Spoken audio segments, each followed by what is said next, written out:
Good morning, Lex Leone, Crypto Believer, Jeff, g'day. How you been? It's been like just over a week since I last streamed, so sorry about that. It's been a little while, but I think the last time I streamed was the 18th of August for me, which was right here, just as Bitcoin was breaking out of this rising wedge. And then, boom, we got a huge correction to the downside, as we all know. So, let me just change this color. What are we looking at? I'll just let a couple more people filter in. 7 so far. You guys are you're the keen ones, jumping on as soon as you get a notification, you're on board. So I really appreciate that.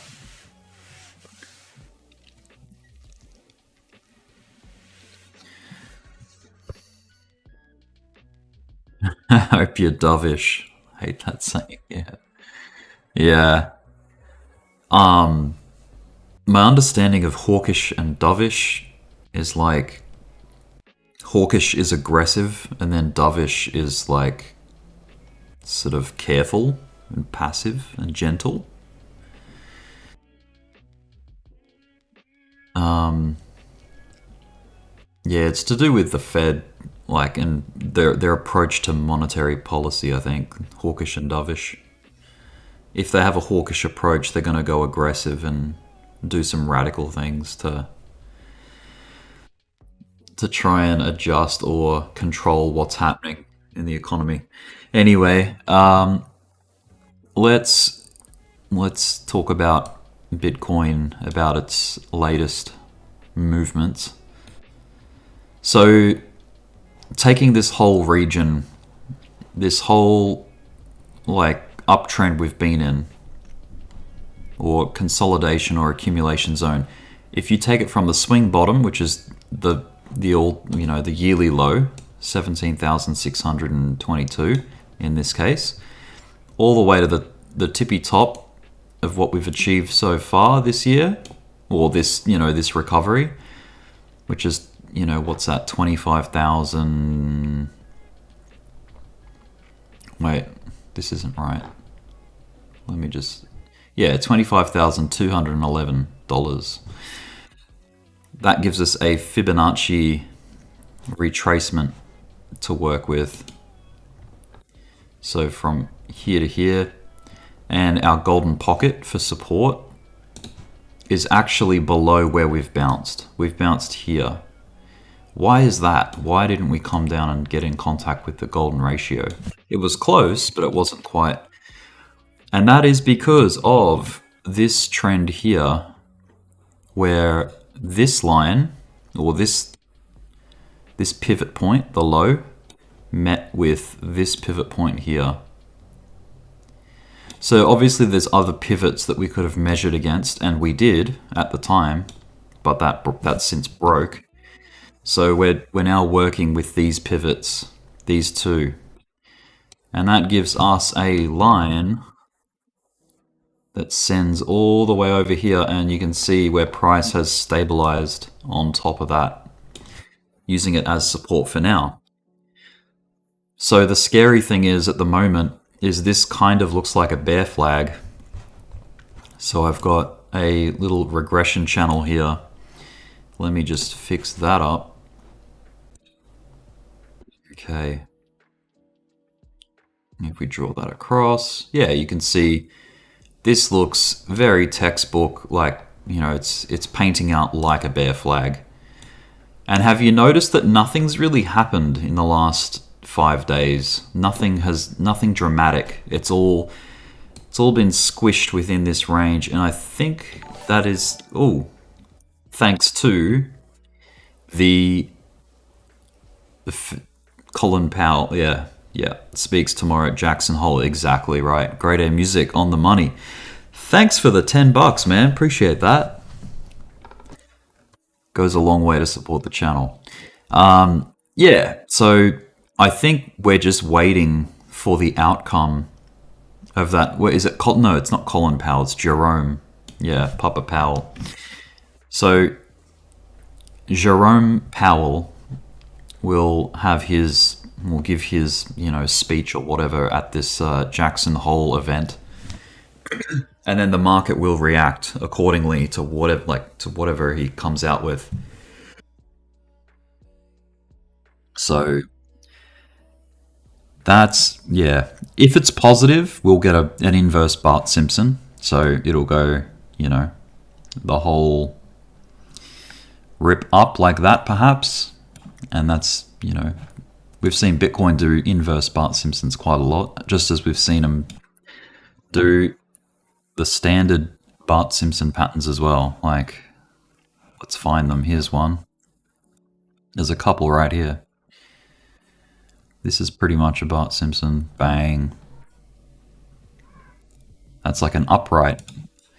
And then you've got the inverse, which happens as well. Like there's one right next to it. That's crazy. That couple of days there, it was like up, across, down, across, up. Like how volatile is that? That's crazy. Anyway, all over the place. Where's some other examples? You can see them. Like there's one here. There's one pretty much there. One here. Big one there. Yeah, Bitcoin likes to do these Bart Simpson patterns. And they do happen on the bottom side too. Let's find some examples. So the kind of structure that we are in, let's find an example on the chart of how it's come out of that in a bullish way, like a bullish pattern. Here's one right here. Like this is similar to what we're in right now. Let me get just a line. So we trended up in a rising wedge, dropped out of the wedge, textbook, found support, and then ripped up to new highs, like at the time, right? That is very similar. Like it might be a different time scale, but that's similar to what we're in here. We're in this rising wedge. We've fallen out of the wedge, consolidated, and then if we are to copy anything like this, there could be a nice bullish trend coming in the coming days. But that's the thing with crypto. Anything can happen, hey?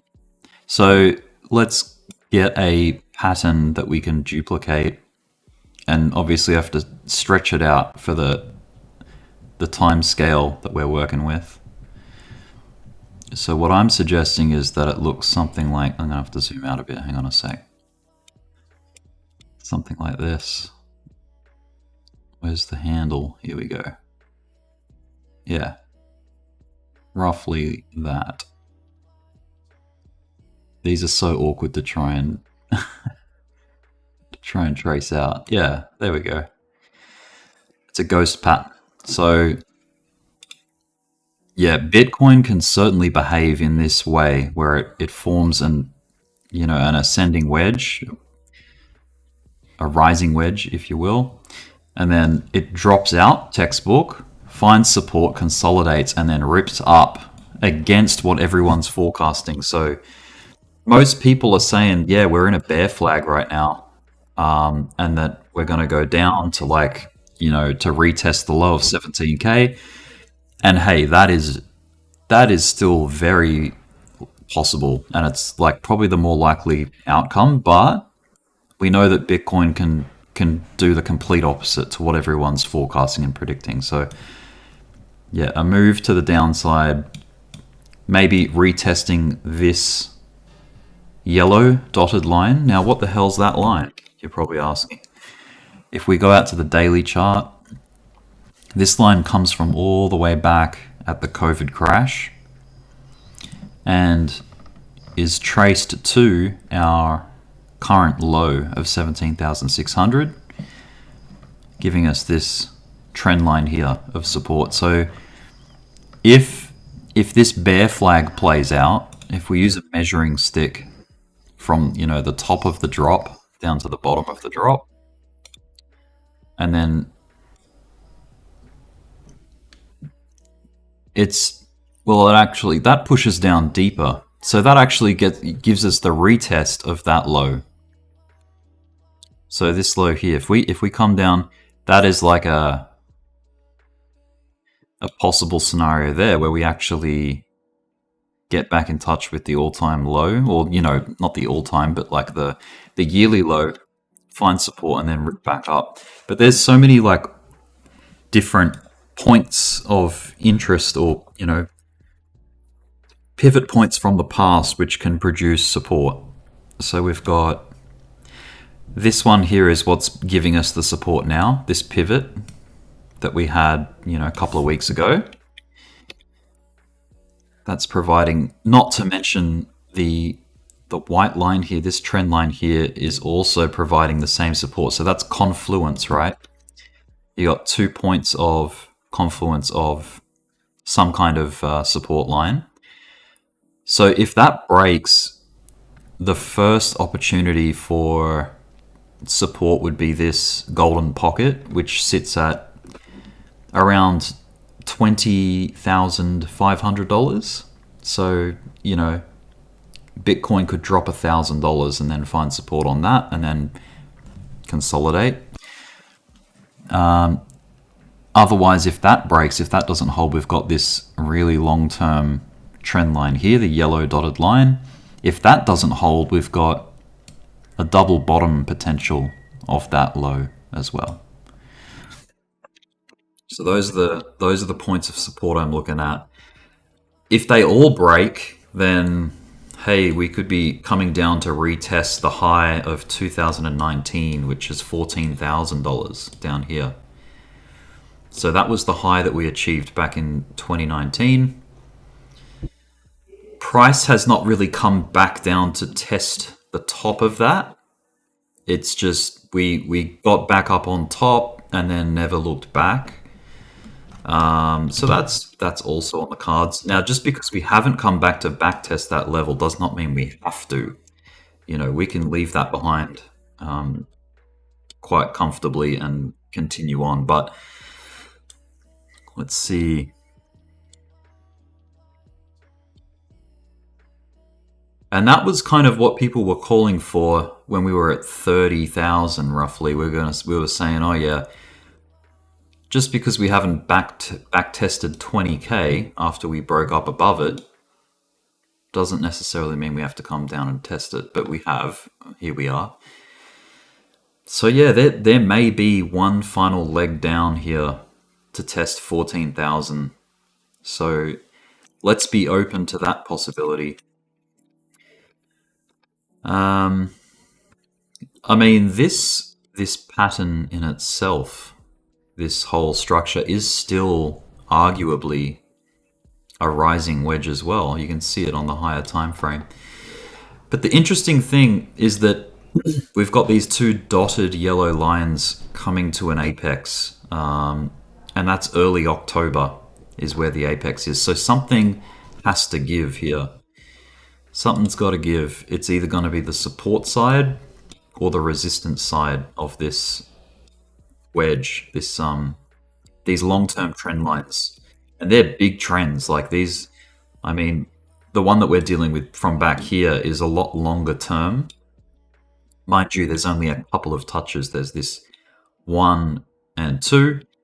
And similar with this one, like you've got the all-time high 1 and then that second high there 2. So both of them are only produced by 2 pivots. You know, trend lines are stronger if there's a lot more activity that comes off them, but you know, these are very significant pivot points. So I think that they're valid to look at. All right, let's delete that one. Keep the chart clean as we can. So what are some other points where it's like, oh yeah, Bitcoin's in a bear flag, and then it just went up Anyway, I know that we've talked about this one before. This is the COVID dip. This was more of a rising wedge, actually. Which actually, textbook, it did break down, didn't it? It did. Like, it depends where you're drawing your wedge from, but I think if you're drawing it like this, yeah, we certainly dropped out of it, but it didn't take us down very far, did it? We dropped down, consolidated sideways, and then rooped back up again, and then that was the start of the bull trend. Like, here we are today. So, depending how you cut that shape, either way, there was some form of consolidation, whatever you want to call this, after a dramatic move down. So the textbook expectation for that, the outcome would be to go down. You know, that's the hypothesis with a bear flag. So yeah, that failed. That whole idea of continuation down failed there, and we got a nice rally instead. And Bitcoin likes to do that. It likes to get people thinking that it's going to go a certain way, and then it rips the other way. Here's another one. This is like another really big inverse Bart Simpson pattern. So you've got a bit more of a wedge this time. This is like a kind of like a bear flag in a way, but it's just a bearish wedge pattern or triangle, whatever you want to call it. So yes, it did. It broke down. So that could have been successfully traded as a short. When you get confirmation that the price is breaking down below, but it was short-lived. It didn't push down that much further. Found support, and then boom, explosion in a matter of 2 or 3 days. It ripped up to like crazy highs. So yeah, Bitcoin can certainly do dramatic things. They're all over the place. I mean, just look back here. We've had, this is obviously a smaller time frame, and it's in a bigger uptrend, but price entering from above, so it's falling, consolidates, but then goes up and not down. Like the expected move there would be down, right? Because it's coming off a downward motion or downward direction. So what other examples do we have? I think this was just, the selling was just exhausted by this point, and the only way was up. That's what it seemed like. There was a really clean trend going here. This was the 2018, December 2018 time. November, December, how bloody was that? And then you had a pretty clean couple of pivot points here. So that was very bearish looking. That was very scary. But yeah, we came out of that positively, So just because something's painting bearish, this is my whole point, what I'm trying to get at. Just because there's a pattern that's playing out, a continuation pattern, does not mean that it has to play out to the textbook scenario. And, that's what we're currently in. We're currently in this textbook bearish pattern. So that's my alert. I don't want to move that.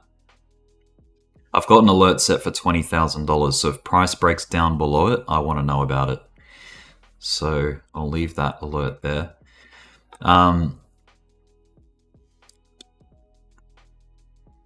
So yeah, I think there's a fair case. I know this is like easy to say, but there's like a fair chance of either direction happening right here. It's hard to have a bias. I mean, I know there's a lot of people, a lot of other analysts on YouTube for crypto that are saying, oh yeah, this is a bear flag, volume's decreasing, it's looking very bleak. I think we're going to get a leg down. And, the whole macroeconomic situation with the Federal Reserve and the US economy and everything, the dollar is growing, like it's strengthening. If you look at the DXY chart, which is the dollar index. So when the dollar goes up, Bitcoin goes down. And when the dollar goes down, Bitcoin goes up. Historically, anyway. So where's the DXY? Yeah, so you can see this is a daily chart. there's January. This is the start of our year, and the dollar has just been, hammering up and up and up. So people are calling for a double top here, and we've almost started that. Like we had our top here in July. We've dipped down, which caused the Bitcoin rally, right? Bitcoin's been trending inversely to this. And then recently, and just in the last week, the dollar has hammered right back up to that previous high, causing Bitcoin to pull back severely, right? If I invert this chart, if I invert the dollar index, it looks like the Bitcoin chart, doesn't it? Kinda. Bitcoin did a rising wedge. It fell out of the wedge, found support, and now we're kind of bear flagging right now on Bitcoin, which is like what the dollar index is doing inversely, right? So if we go back to Bitcoin, see how they look similar?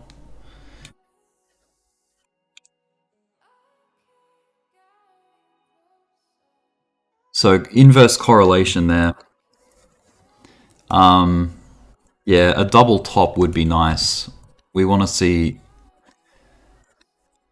the dollar come down. Now, this is all caused obviously by inflation. This whole move up, this whole strengthening of the dollar. So they've been printing money like crazy. Oh, sorry, the raising of the interest rates, which basically, so everyone's mortgage repayments go up when interest rates are high, right? So if you think of all of the United States, everyone that's paying a mortgage has to pay more per month to meet their repayments, which means that money's not going into other things like the stock market, retail, cars, like other things that people spend their money on, has now had to go into repaying loans, so mortgages. And that is a way to curb or try and fight inflation, because when you get a lot of consumer spending on retail and whatnot, and taking out new loans, things like that, everyone's like, it's the good times. That's what causes inflation, as well as when they're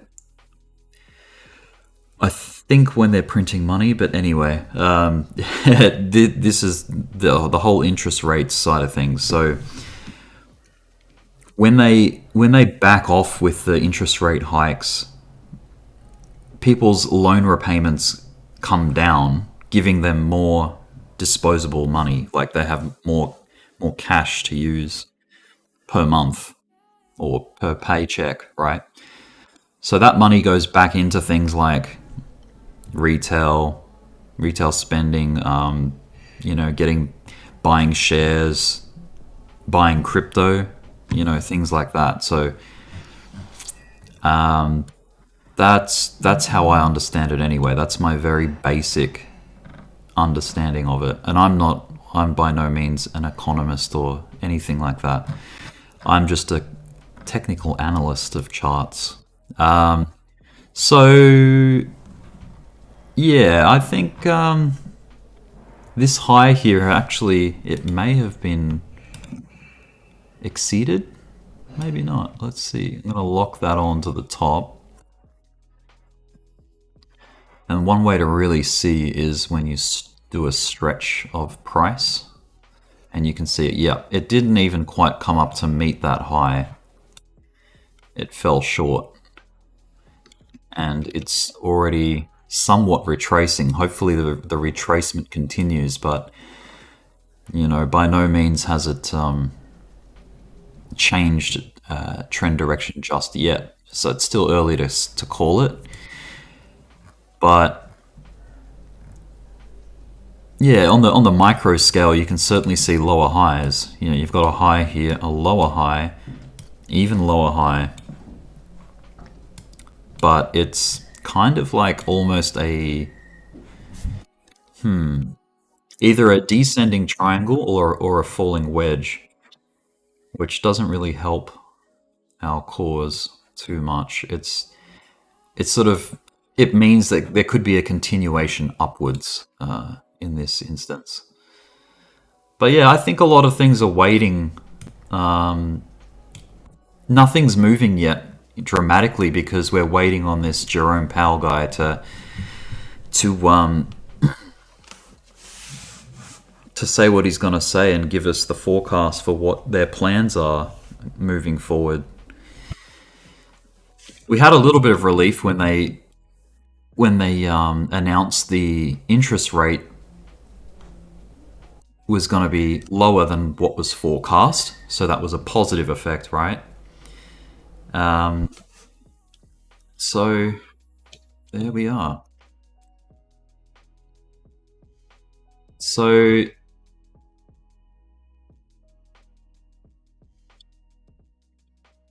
back to the dollar, I mean to Bitcoin. So I think that happens on Friday, so tomorrow for you guys. Yeah, because it's Friday here in Australia, 9 a.m., 9:14 a.m.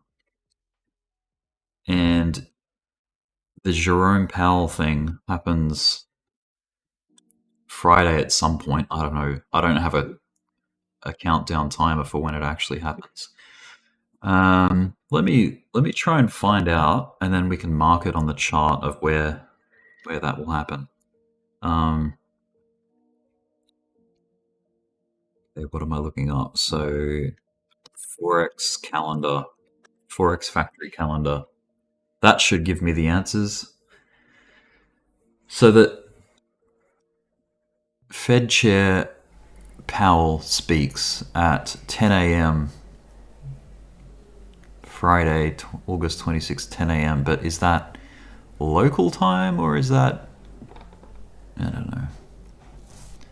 Let me see. I'm going to expand this out. I'll bring it across so you guys can see it as well. If it'll let me. There we go.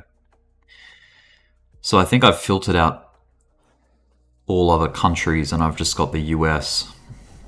And so it looks like we've got results here for certain things. So 49.8 was forecast and we actually achieved a 44.1.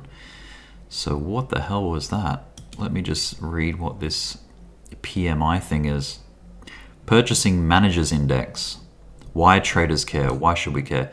It's a leading indicator of economic health. Businesses react quickly to market conditions and their purchasing managers hold perhaps the most current and relevant insight into the company's view of the economy. Right. Above 50 indicates industry expansion. Below indicates contraction. So we're definitely below 50. So we're in contraction, severe. Well, I don't know if that's considered severe or not, but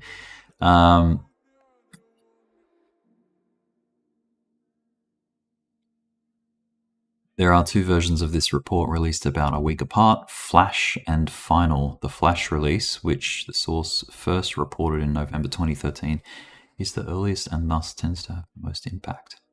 What? 2013? That was a long time ago. Anyway, so good for currency means good for the DXY. We don't want that. Or wait, do we want that?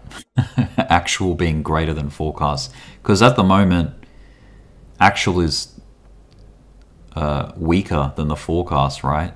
So we're looking for things that are good for currency. That's the kind of gist I'm getting out of this, maybe. Level of diffusion index based on surveyed purchasing. Oh, yeah, anyway. All right, what's the other thing that we're looking at? Preliminary GDP. So we've got a result here. gross domestic product. So this is like the GDP, how the economy is performing, the United States economy.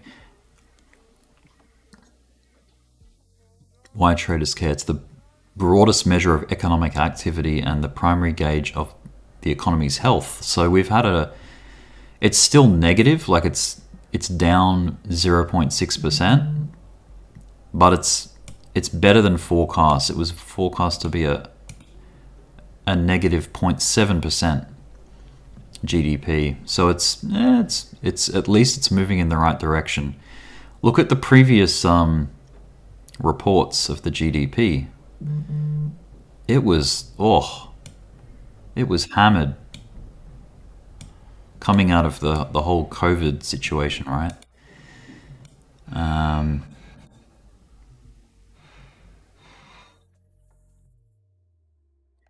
Wait a minute. Not hammered. This is actually positive. My bad. I'm still waking up.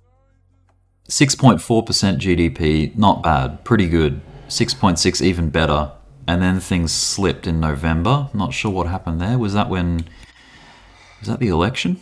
Yeah, maybe. That's when the government changed, maybe. 2.1% GDP. I don't know. When did that happen?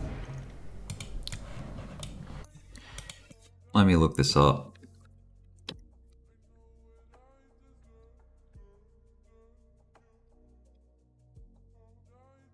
So Joe Biden came into office in... Let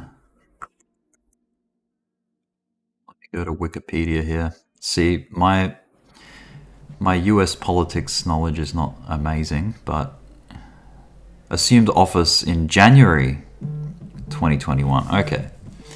So let me get more information here. I don't know if that has that crazy of an effect on GDP, the change of government, and maybe it does, but maybe it takes time for it to reflect. But yeah, like that, the change in government can have an impact, of course. It has some effect on the economies, right? Because of their policy, the different policy. But look at this thing swinging all over the place. This is like,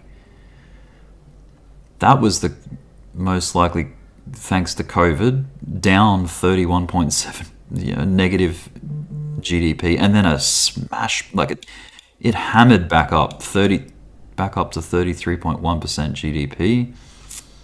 When things got rolling again, caused a spike, so down and up. And then we've leveled out somewhat. We're just trying to balance. So we're still on the negative end. But it's better than last month, or the last report was 26th of May. We're climbing back out, and America, the US, is recovering that GDP. Yeah, it's been positive most years, right? Well, most reports that come out are usually at least in the positive, right? There's a down 1%, May 29, 2014. This was a similar result as to what we just had, down 0.7. We've got a down 0.6. But yeah, like, rarely does the US economy see any negative growth. Let's see if there's any 2008 stats. So even after the GFC, like, yes, there was a hit there, down 6%, down 5%, but for the most part, yeah, it didn't get hammered that hard. The whole COVID thing was crazy because everything stopped. Like, the world stopped. We haven't had anything happen like that, and God knows how long. Not in our lifetimes, anyway. So that was a very crazy, anomaly, black swan thing. All right, let's talk about the next thing. So the Jackson Hole Symposium, day one. When the hell does that start? it just says the 27th of August, which is yesterday for you guys? Wait, no. Okay, so it doesn't start yet. I don't know. Maybe someone can tell me in the comments when this thing starts and like what time frame this is. Friday, the 26th of August. I think this is what people are mostly looking forward to. This is like the biggest impact thing. So 10 a.m. on Friday. I'm guessing this is US time because that's only half an hour away for me. So yeah, this is going to take another like 14 hours before this happens. But hey, that's not long to wait. So we'll get some kind of action happening off the back of all of this on the calendar, right? What else have we got coming up? There's in the US, so early September. Oh yeah, the unemployment rate. Yeah, okay. So there's a few things happening, but this is, I think, this whole Jackson Hole thing and the Fed Chair Powell thing. That's going to be the most significant in the coming days. All right, I'm going to close this. It's probably boring the hell out of you guys. So here we are, still chopping sideways. This is pretty much what we're going to be stuck in. So 10 a.m. Eastern. All right, let's go back and go to Eastern time. So New York time, Friday the 26th of August, and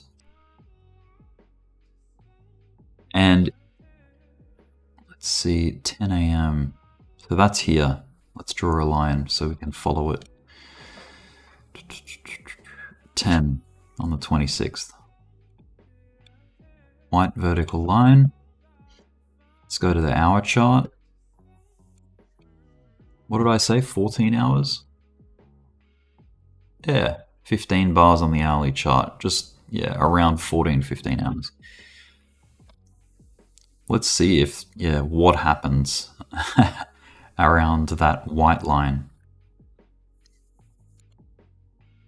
I might extend these lines here just so that we know how it breaks out and moving forward.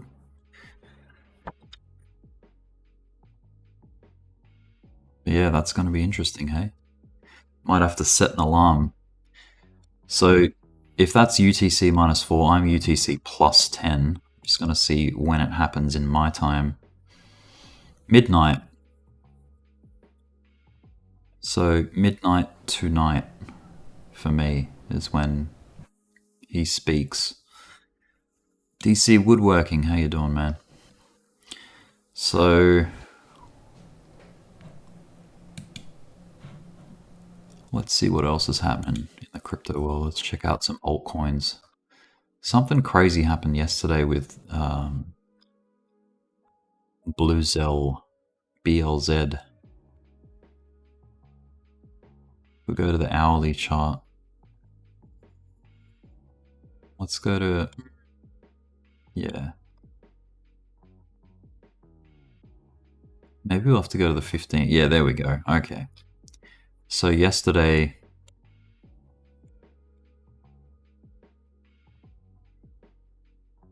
it ripped up like crazy, crashed all the way back down, built support, and then came up to almost retest that high. And now it's going back to reality. Crazy day for this one. To sort of get a view on it, you need to go to the 1 minute chart, really. There we go. So all this happened, this spike here happened within 5 minutes. That's insane. You would have had to have been on the ball to catch that. Or like, you know, trading. If we just get rid of those, yeah, like noticing, oh yeah, look at these higher lows, And these crazy higher highs. There's lots of volume picking up, no doubt. Yeah, there's like big pushes in volume here. So the people that caught that, congratulations to them, because look what happened. Bang. And then really heavy pullback. So people that saw that short coming, damn. I caught part of it. I was late to the action because this happened at when I was waking up, 6:50 a.m. So I'll show you my position in it, which was kind of hilarious. Crazy trade, I call it. I entered on the blue arrow right here at 25x leverage. It was a silly little... It was just for fun. I didn't put much money on it, to be honest. But I opened here, and price actually, after I got in on the blue line, it dipped almost immediately, and I was like, oh crap, here we go, liquidation. So the red line is my liquidation price. I got in right there. It came down, found support, and I was like, oh, okay, cool. It's okay. I can breathe. It was still under my entry for some time there. And then all of a sudden, bang, another rip up. And I took profit as things were pulling back. So right around here is where I took profit. But it did some crazy things after that. If we go sideways a few minutes, look at that. Massive explosion up. Crazy. When I came back, because I actually went out and I came back home and looked at the chart, I was like, damn, I should have just left that trade open. But it dipped down below my entry twice and threatened to liquidate me. So if I was watching that, if I had like kept my position open, I highly doubt that I would have like left it open there. I would have been very fearful of liquidation on 2 occasions, right? But hey, they were good entries. Tell you what, that was like a double bottom right there. There was a bottom there and then another one right here. And then bang, explosion. So what happened with Blue Zell? It got delisted from Binance, as I was told. Someone in B's Discord told me that, yeah, it got delisted from Binance. So for some reason, that caused this. It's calmed right back down now. As you can see, it's all, you know, the party's over. But yeah, to see... I think I was zoomed in here talking to a few people in that Discord about it. Every minute candle here was pulling close to 1%. Like this one here was 0.79, this one here was 0.83. And then, you know, as it was climbing, it was, yeah, this is moving very rapid. You know, big percentages in the space of 1 minute. Look at that. That's almost a 7% candle. I don't doubt from the extremes, like the low and the high, that would have been over 7% in less than a minute. So that's volatile as hell. But yeah, damn. It ripped like crazy. A lot of opportunity there, but a lot of risk. A lot of risk.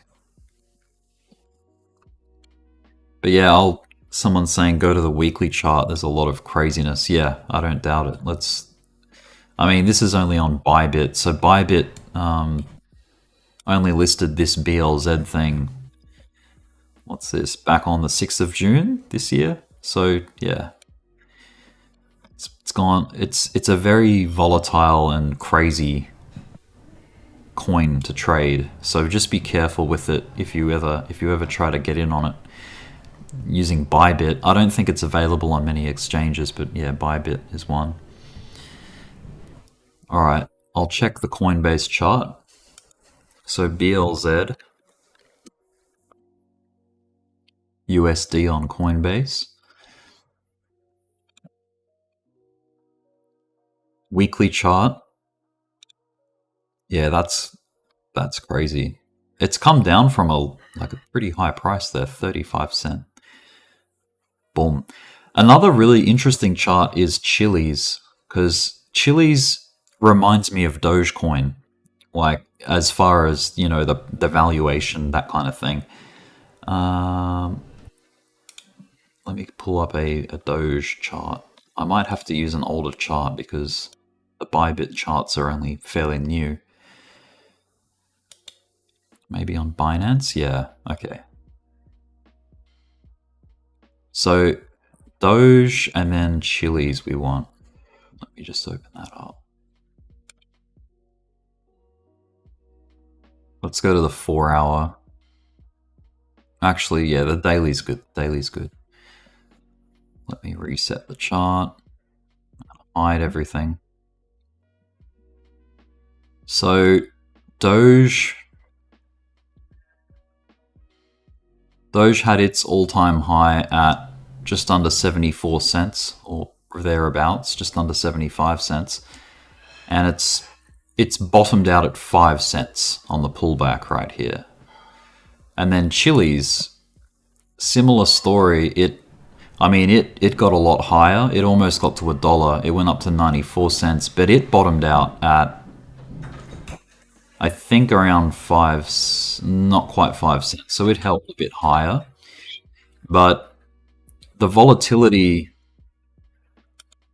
that Chili's is seeing is what we want to see happen with Dogecoin, because I know a lot of people on this channel and the other channels that we're familiar with, a lot of people are interested in Doge, right?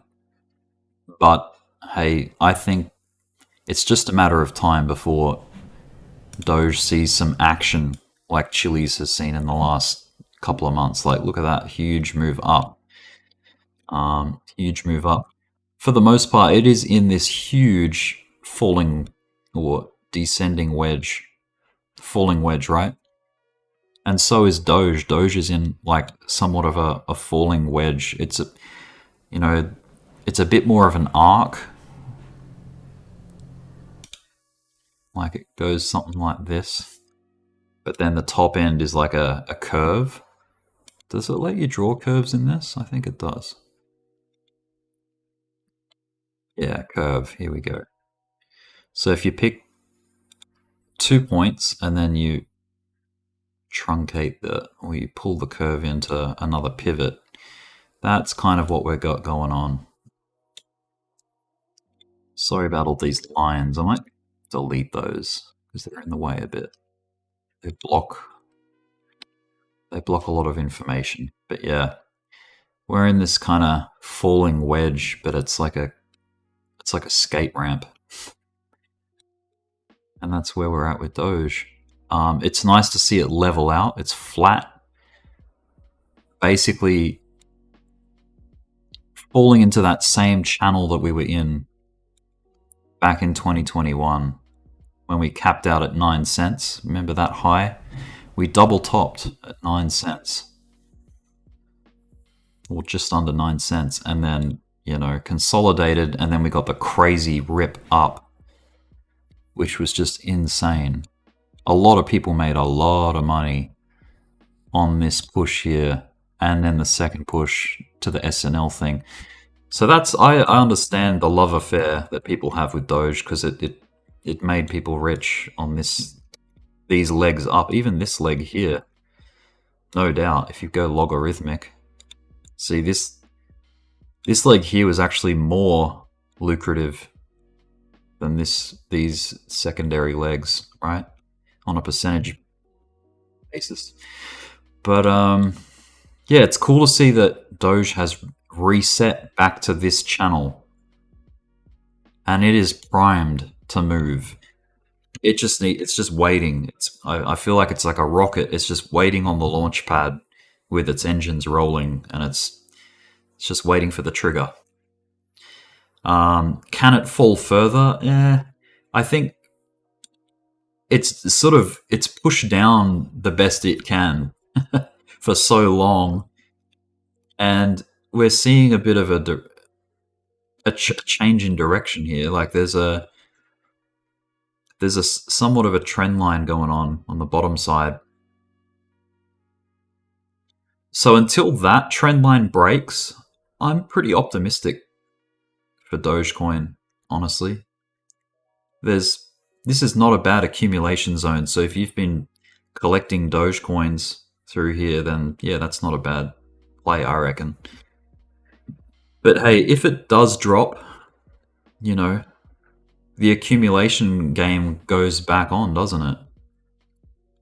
Like if it drops down to, I doubt it, but if it does, if it drops down below a cent, or down to the low, ones and twos, that's only good. That's a good thing if you're an investor, because it's opportunity, right? You can buy so much more Doge, like with the money that you have down here, than you can up here. And now you know the reason why the market makers push prices down. It's for the purpose of accumulating, for buying. It's buying season. They want it as cheap as they can get it, so they can hold more of it ready for the next push. Because it's coming. Like there's gonna be, and it's the same with anything. Bitcoin, Ethereum, the S&P 500, anything. All markets. Accumulation is done at low prices. Distribution or selling is done after a massive rally up. So everything has a reason. So this, on a short-term scale, this little accumulation here, or this push down, was because they see, oh yeah, activity, like we're prepping for some big move, right? That's what it feels like to me. Feels like they see that, that the downturn won't last forever. Good times actually last longer than bad times in markets, right? Depressions and recessions, while they're really bad, they don't last forever. I think the stock market spends more time growing than it does pulling back, historically, right? If you go to, the S&P 500 is a good chart because it's 500 of the top companies in the US, and it shows their performance over time. So let's go to even just the weekly chart. I might have to turn, either linear or logarithmic, doesn't matter. But yeah, you can see, yes, the dips happen, but all in all, growth is the trend. That's the trend we're on, right? This upward growth. So even if the S&P 500 crashes again, like to some crazy low, I doubt it, but if it does, then it won't be forever. Like this one was a long one. This was the GFC crash that actually lasted like a good 12 to 18 months, right? This was the .com bubble bursting, and we had to find support eventually and then recover off that. We actually double bottomed kind of thing back here. So the bottom of the .com bubble bursting and then the bottom of the GFC was like a big old double bottom. And then bang, that's wild. Like that's sort of like unprecedented growth right there. There's the COVID dip. That's that crazy anomaly where the GDP went down 30% and then back up 30% by the next report. That's insane. That was kind of like the catalyst that caused one of the driving factors that caused the bull market that we just came out of in crypto, right? That happened right here. That was that spike. And then look at the launch. But hey, I think the bigger catalyst was the halving, which happened like somewhere in May, I think it was. Like back here. So yeah, it was like a double effect. We had that springboard from COVID, and then the halving. It was like the perfect storm to start a new massive trend. And that's what we got. So who knows what's around the corner? I know that the Russia-Ukraine thing was during this period here. So there was a lot of like uncertainty there. If the Russia-Ukraine crisis didn't happen, what could have happened here? Maybe that would have been our market bottom there, 30,000, and then maybe we would have started, building back up again. Who knows? Who knows? But yeah, it's all speculation, isn't it? Well, I think that's enough speculating for me, or from me. There's 15 minutes until the daily candle closes. I don't think you're going to see much happening between now and our vertical line here, the Jerome Powell line. I don't think much, yeah. I think we're going to be pretty much stuck in this channel until that meeting resolves. And we're either going to dump down or rise up. But yeah, we'll see what happens. So keep an eye on it, guys. And one other point I think I'll make. I think, yeah, this was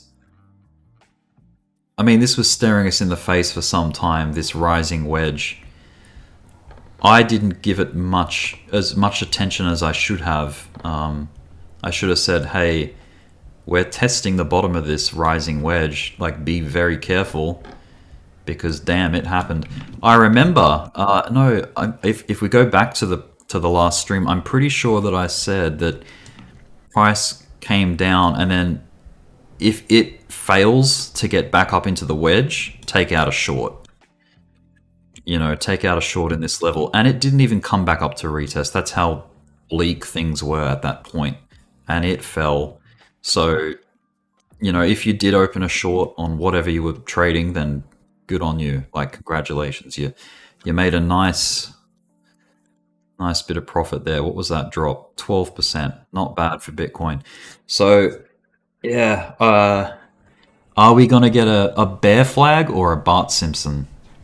An inverse Bart Simpson. Inverse Bart Simpson going up, bear flag playing out to the downside. So that's pretty much what we're waiting for. And hopefully we get an answer by this white line. It's a vertical line here. All right, guys, I'll catch you on the next stream. By the next stream, we'll have our answer, no doubt. I'll be very surprised if it just does this, and ignores the whole thing and nothing happens. But I doubt it. I don't know. We'll see. Okay, guys, have a good day, have a good night wherever you are, and I'll see you next time. Bye.